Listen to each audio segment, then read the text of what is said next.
નમસ્કાર વિદ્યાર્થી મિત્રો, આપણે પહેલા લેક્ચરમાં અર્થશાસ્ત્ર વિષયની મેં તમને પદ્ધતિ સમજાવી હતી. અર્થશાસ્ત્રમાં કુલ 11 ચેપ્ટર છે, એના વિશે આપણે વાત કરી હતી. એમાંથી આજે આપણે પહેલું ચેપ્ટર અર્થશાસ્ત્ર વિશે પ્રવેશ વિશે આપણે આજે ભણવાનું છે. તો ઇંગ્લિશમાં એને કહેવાય છે કે ઇકોનોમિક્સ એન્ડ ઇન્ટ્રોડક્શન, કે સામાન્ય રીતે આપણે સમજતા હોઈએ કે અર્થશાસ્ત્ર એટલે શું. તો વિદ્યાર્થી મિત્રો, આપ જાણો છો કે માણસ જન્મે ત્યારથી માંડીને માણસ મૃત્યુ પામે ત્યાં સુધી અર્થશાસ્ત્ર એમનો પીછો છોડવાનો નથી. આ સીધી વાત. તો શા માટે વિદ્યાર્થી મિત્રો આપણે અર્થશાસ્ત્ર સારી રીતે ના ભણીએ? સારી રીતે અર્થશાસ્ત્ર ભણવું જોઈએ, જેથી પૂરી જિંદગીમાં, પૂરી લાઈફમાં અર્થશાસ્ત્ર આપણે કામ આવે. તો હવે વિષય પ્રવેશ કરીએ. ચેપ્ટર નંબર 1, એની પ્રસ્તાવનાની વાત કરીએ તો માણસ એક બુદ્ધિશાળી પ્રાણી છે, એ તમે જાણો છો. કારણ શું છે કે આજુબાજુની પરિસ્થિતિનું એ અભ્યાસ કરે છે, કે આજુબાજુ શું ચાલી રહ્યું છે એવી પરિસ્થિતિનું એ વિશ્લેષણ કરી એનો અભ્યાસ કરે છે. સાથે સાથે અભ્યાસ કર્યા પછીનું વર્ગીકરણ કરે છે. આ બધાનો અભ્યાસ કર્યા પછી માનવી પોતાના માનવ જીવનને સુખરૂપ બનાવવા માટે વિવિધ પ્રકારની વ્યવસ્થાઓ ઊભી કરે છે. વિદ્યાર્થી મિત્રો, આવી વ્યવસ્થાઓમાં અહીંયા જુઓ તમે, સમાજ વ્યવસ્થા, રાજ્ય વ્યવસ્થા અને અર્થવ્યવસ્થા, આવી વિવિધ પ્રકારની અર્થવ્યવસ્થાઓ ઊભી એ કરે છે, જેથી કરીને એ પોતાનું જીવન સુખરૂપ જીવી શકે એના માટેનો પ્રયત્ન કરે છે. વિદ્યાર્થી મિત્રો, અહીંયા અંડરલાઈન કરજો: સમાજ વ્યવસ્થા, રાજ્ય વ્યવસ્થા અને અર્થવ્યવસ્થા.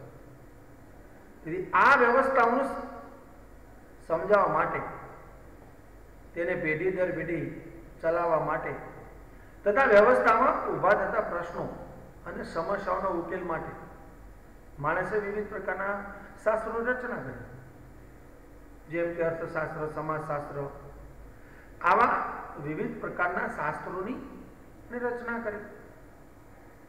આદિયુગની વાત કરીએ એટલે કે છેક હજારો વર્ષ પહેલાની વાત કરીએ તો એ સમયે માણસ પોતાના વિવિધ પ્રકારના જે પ્રશ્નો હતા એ પ્રશ્નો અને સમસ્યાઓનો ઉકેલ બે રીતે એમ લાવતો હતો. લડાઈ કરે કે પછી યુદ્ધ કરે કે પછી કોઈ જોડેથી પચાઈ પાડે. અને આ સમય પૂર્ણ થયા પછી માણસમાં વિવિધ પ્રકારની સમજણ વધવા લાગી, અને જેમ જેમ એની સમજણ વધવા લાગી તેમ તેમ તેનો વિકાસ થવા લાગ્યો. અને વિકાસની સાથે આવી જે સમસ્યા ઉપરની હતી, સમસ્યાનો ઉકેલ એ શેમાં શોધવા લાગ્યો? શાસ્ત્રો, બુદ્ધિપૂર્વકની ગણતરીઓ વગેરે દ્વારા લાવતો થયો.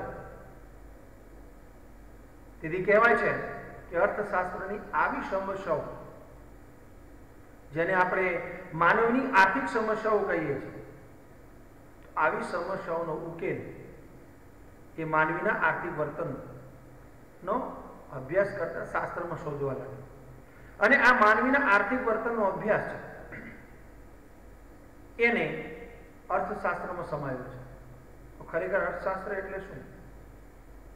આપણે સામાન્ય રીતે વાત કરીએ તો અર્થશાસ્ત્રનો અર્થ થાય છે આર્થિક પ્રવૃત્તિઓનો અભ્યાસ કરતા શાસ્ત્રને અર્થશાસ્ત્ર તરીકે ઓળખવામાં આવે છે. પરંતુ અર્થશાસ્ત્રમાં એનો વિશેષ અર્થ છે. એની વાત કરીએ એમાં પહેલી વાત કરીએ, અર્થશાસ્ત્ર શબ્દનો સાદો અર્થ શું થાય? તો અર્થશાસ્ત્રનો સાદો અર્થ થાય અર્થનું શાસ્ત્ર. આ જે શબ્દ છે એ સંસ્કૃત શબ્દ છે. ફરી વખત જો, અર્થશાસ્ત્રનો સાદો અર્થ અર્થનું શાસ્ત્ર છે વિદ્યાર્થી મિત્રો. અને આ અર્થનું શાસ્ત્ર એ સંસ્કૃત શબ્દ અર્થ પરથી ઉતરી આવે છે. અર્થનું શાસ્ત્ર છે એ શબ્દ સંસ્કૃત શબ્દ પરથી, સંસ્કૃત શબ્દના અર્થ શબ્દ પરથી ઉતરી આવે છે. તેથી સંસ્કૃતમાં અર્થ શબ્દના અનેક અર્થ થાય છે. ફરી વખત, સંસ્કૃતમાં અર્થ શબ્દના અનેક અર્થ થાય છે, જેમનો એક અર્થ છે ઉદ્દેશ, કંઈક કરવું, કશું મેળવવું, યાની કંઈક વળતર મેળવવાનું છે. તેથી આ બે શબ્દો છે, ઉદ્દેશ અને કશું મેળવવું. આ શબ્દોનો આધુનિક શબ્દો જો એમની સાથે બંધ બેસતો કરવામાં આવે તો એ આર્થિક છે. આધુનિક સમયમાં આર્થિક શબ્દોનો અર્થ વધારે સુસંગત છે. તેથી હવે ડિટેલમાં થોડું સમજીએ કે અંગ્રેજી શબ્દ ઇકોનોમિક્સ ગ્રીક શબ્દ ઇકોનોમોસ પરથી ઉતરી આવે છે. ફરી વખત,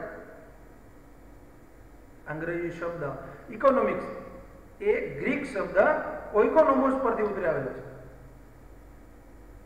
પ્રાચીન ગ્રીસમાં આનો મિનિંગ ઘર વખરી અથવા સરસામાન કે જે વ્યક્તિગત માલિકીનું. સમજાય વાત વિદ્યાર્થી મિત્રો? હવે આ જે ગ્રીક શબ્દ ઓઇકોનોમોસ છે એ બે શબ્દોનો બનેલો ઓઇકોનોમોસ છે. એક ઓઇકોસ અને બીજું છે નોમોસ. ફરી વખત જો, અંગ્રેજી શબ્દ ઇકોનોમિક્સ જે છે એ ગ્રીક શબ્દ ઓઇકોનોમોસ પરથી ઉતરી આવે છે. અને આ ઓઇકોનોમોસ એ બે શબ્દનો બનેલો છે. એક છે ઓઇકોસ અને બીજું છે નોમોસ. હવે વિદ્યાર્થી મિત્રો, બંને શબ્દોનો અલગ અલગ અર્થ સમજીએ. ઓઇકોસ એટલે શું? તો ઓઇકોસ નો અર્થ પ્રાચીન સમયમાં ઘર વખરી, સરસામાન, જે વ્યક્તિગત માલિકીનું હોય. વિદ્યાર્થી મિત્રો અહીં યાદ રાખજો,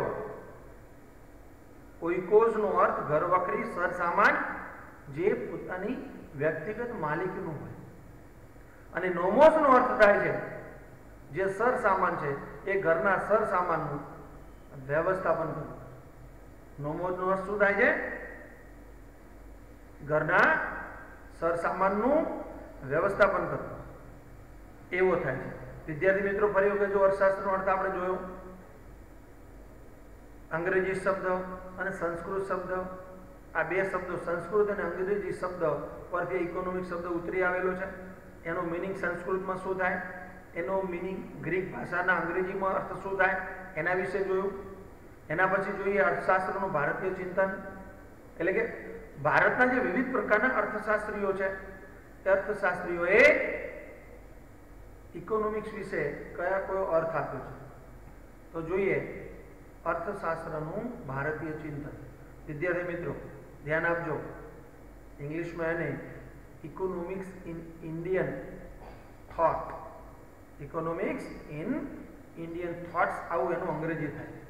તો ભારતની વાત કરીએ, તમે જાણો વિદ્યાર્થી મિત્રો, ધોરણ 10માં તમે ભારતીય સંસ્કૃતિના લક્ષણો ભણી ગયા છે.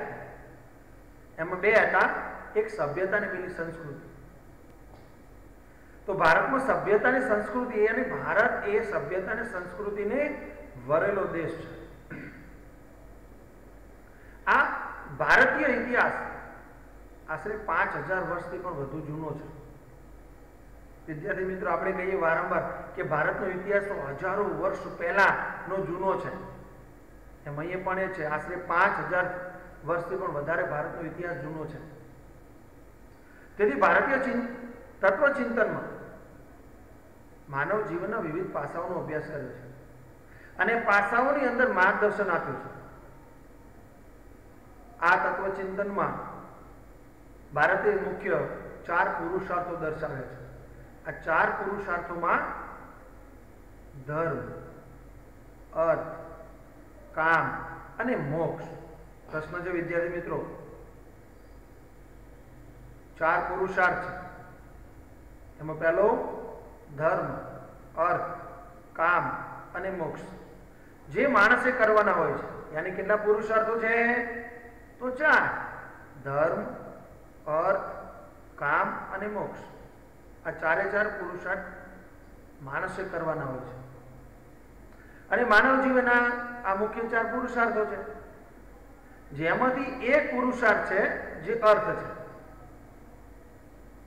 આ અર્થ પ્રવૃત્તિ છે, એનો સંબંધ અર્થશાસ્ત્ર સાથે છે. 4 પુરુષાર્થોમાંથી અર્થશાસ્ત્રને એક પુરુષાર્થ સાથે લેવા દેવા છે, અને એનું નામ છે અર્થ. વિદ્યાર્થી મિત્રો, તો અર્થ એટલે શું? કશુંક મેળવવાની અપેક્ષા સાથે થતી પ્રવૃત્તિ એ અર્થપૂર્ણ છે. યાદ રાખો ફરી વખત, અર્થ એટલે શું? કશુંક મેળવવાની અપેક્ષા સાથે થતી અર્થપૂર્ણ પ્રવૃત્તિ. યાની કંઈક મેળવવું છે એની અપેક્ષા સાથે કરવામાં આવતી કોઈ પણ પ્રવૃત્તિ. તેથી માણસ શું કરે છે? જીવન નિર્વાહ અને ભૌતિક સુખની પ્રાપ્તિ માટે અર્થ ઉપાર્જન કરે છે, એટલે કે આવક મેળવે છે. અને આ આવક મેળવી તે માણસનું કર્તવ્ય છે. કશુંક મેળવવાની અપેક્ષા સાથે થતી પ્રવૃત્તિ એ અર્થપૂર્ણ પ્રવૃત્તિ છે. જીવન નિર્વાહ અને ભૌતિક સુખની પ્રાપ્તિ માટે અર્થ ઉપાર્જન કરવું,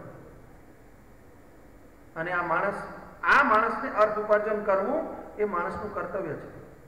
આશરે લગભગ 2500 વર્ષ પહેલા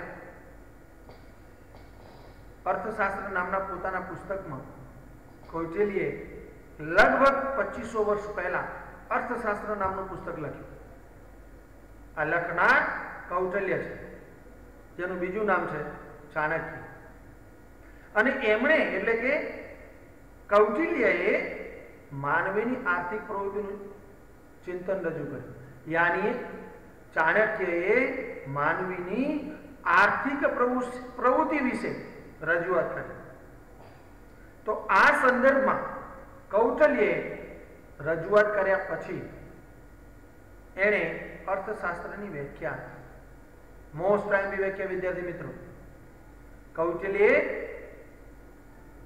અર્થશાસ્ત્રની વ્યાખ્યા આપી.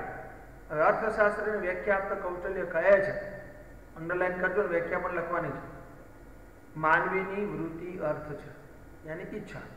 વૃત્તિ એટલે ઈચ્છા. મનુષ્યના વસવાટવાળી ભૂમિ અર્થ, એટલે કે માણસ જે જગ્યાએ રહે છે એનો હેતુ અર્થ કરવાનો છે. તેથી પૃથ્વીના લાભ પાલનના ઉપાયો દર્શાવતું શાસ્ત્ર એટલે અર્થશાસ્ત્ર. યાની આમાંથી અર્થ મેળવીને, એટલે કે કંઈક મેળવીને આ આવકના માધ્યમથી પૃથ્વીનો લાભ પાલનનો ઉપાયો દર્શાવતું શાસ્ત્ર એટલે અર્થશાસ્ત્ર. આવું કૌટિલ્ય કહે છે.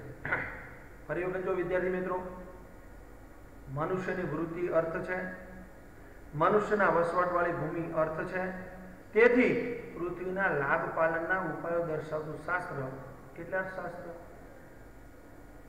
ભારતીય ચિંતનની હવે વાત કરીએ તો ભારતીય ચિંતનમાં માનવ કલ્યાણના મૂળમાં, એટલે કે ભારતીય જે અર્થશાસ્ત્ર પોતાનું અર્થ રજૂ કર્યું છે એનો મુખ્ય હેતુ, એનો પાયો એ માનવ કલ્યાણ છે.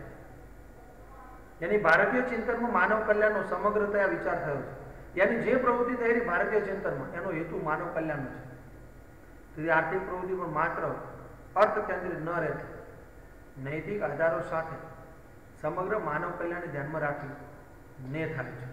યાની અહીંયા અર્થ એવો થાય છે કે આર્થિક પ્રવૃત્તિ કરવાનો હેતુ માત્ર કોઈ એક વ્યક્તિને કેન્દ્રિત નથી, પરંતુ અથવા કોઈ એક માણસના કલ્યાણ સાથે લેવા દેવા નથી, પરંતુ સમાજના દરેકે દરેક માણસના કલ્યાણ કરવાનો મુખ્ય હેતુ છે. માટે ચાણક્યના અર્થશાસ્ત્રમાં નીતિશાસ્ત્રની અસર આપણને જોવા મળી છે. નીતિશાસ્ત્રની ટૂંકમાં સમજાવી શકાય, વૈચિન ખાવું અને વૈકુંઠ જવું, યાની એકને લાભ ના મળવો જોઈએ, સમગ્ર સમાજને મળવો જોઈએ. ચાણક્યના મોટા ભાગના આર્થિક વિચારોમાં જાહેર અને સામૂહિક વર્તન વાળી આર્થિક પ્રવૃત્તિ કેન્દ્ર સ્થાને રહેલી છે. જાહેર એટલે કે બધા વચ્ચે થતી હોય, અને સામૂહિક પ્રવૃત્તિ એટલે શું? બધા એક સાથે મળીને કરતા હોય એની ઉપર એમણે વધારે ભાર આપ્યો છે. અને એમાં જે રજૂઆત કરી એમાં ખાસ એમણે રજૂઆત કરી એમાં રાજાશાહી છે, યાની રાજાશાહી રાજ્ય વ્યવસ્થા અને કૃષિ પ્રધાન અર્થવ્યવસ્થાને ધ્યાનમાં રાખી છે. કૃષિ પ્રધાનને કેમ રાખી, રાજાશાહીને કેમ રાખી? કારણ કે એ સમયે ભારતમાં રાજાશાહી ચાલતી હતી અને અંદરની જે પ્રજા હતી એ પ્રજા મોટા ભાગે ખેતી કરતી. માટે આ બંનેને ધ્યાનમાં રાખીને એમણે પોતાનું અર્થશાસ્ત્ર રજૂ કર્યું છે. એટલે કે રાજાશાહી રાજ્ય વ્યવસ્થા અને કૃષિ પ્રધાન અર્થવ્યવસ્થાને ધ્યાનમાં રાખીને આર્થિક પ્રવૃત્તિ અથવા આર્થિક બાબતોનું માર્ગદર્શન કૌટિલ્યે રજૂ કર્યું છે. એમાં સૌથી શ્રેષ્ઠ અર્થશાસ્ત્ર જો ભારતમાં રજૂ થયું હોય તો એ છે કૌટિલ્યનું અર્થશાસ્ત્ર. વિદ્યાર્થી મિત્રો યાદ રાખજો, કૌટિલ્ય વ્યાખ્યા બી ફરી વખત જો, માનવીની વૃત્તિ અર્થ છે, મનુષ્યના વસવાટવાળી ભૂમિ અર્થ છે, તેવી પ્રવૃત્તિના લાભ પાલનના ઉપાય દર્શાવતું શાસ્ત્ર એટલે અર્થશાસ્ત્ર.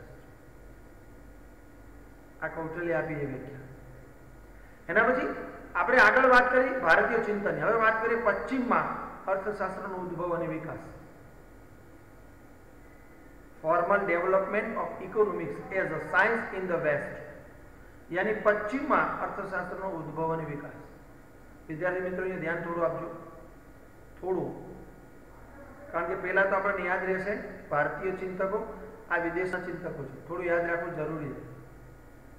તત્વચિંતક એરિસ્ટોટલ, વિદ્યાર્થી મિત્રો આ નામ તો તમે સાંભળ્યું છે, એરિસ્ટોટલ. એરિસ્ટોટલે એક પુસ્તક લખ્યું, એ પુસ્તકનું નામ છે ઓઇકોનોમિકા. અને એમણે ઓઇકોનોમિકા પુસ્તકમાં આર્થિક ચિંતન રજૂ કર્યું છે. વિદ્યાર્થી મિત્રો અહીંયા એમસીક્યુ અને વીએસક્યુ સવાલ છે.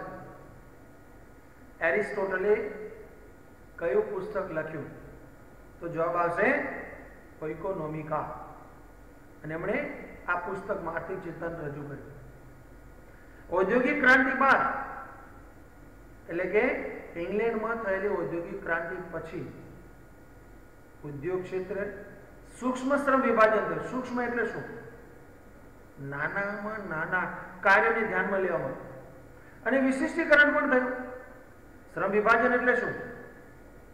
કામની વહેંચણી કરવી. અને વિશિષ્ટીકરણ એટલે શું? એની વ્યાખ્યા વિદ્યાર્થી મિત્રો અંડરલાઈન કરજો કે વિશિષ્ટીકરણ એટલે શું. તો વ્યાખ્યા આપું છું. કોઈ એક કામ એક જ વ્યક્તિ દ્વારા થાય અને તેમાં જ તે કુશળતા મેળવે. ફરી વખત વિશિષ્ટીકરણની વ્યાખ્યા, કોઈ એક કામ એક જ વ્યક્તિ દ્વારા થાય અને તેમાં જ તે કુશળતા મેળવે. તેમ જ્ઞાનના ક્ષેત્રોમાં અભ્યાસ અને સંશોધનમાં પણ વિશિષ્ટીકરણ થયું. તમે જાણો છો અત્યારનો યુગ એ સંશોધનનો યુગ છે અને નવું નવું સંશોધન કરીને બજારમાં નવી નવી ટેકનોલોજી આવે છે. વિદ્યાર્થી મિત્રો એમાં તમે ને હું બધા જ જાણીએ છીએ.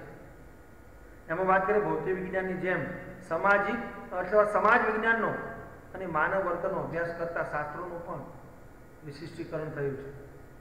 યાની માનવીનો અભ્યાસ, માનવ વર્તનનો અભ્યાસ, સમાજમાં રહેલા દરેકે દરેક વ્યક્તિનો અભ્યાસ નાનામાં નાની બાબત પર ધ્યાન આપીને કરવામાં આવે છે.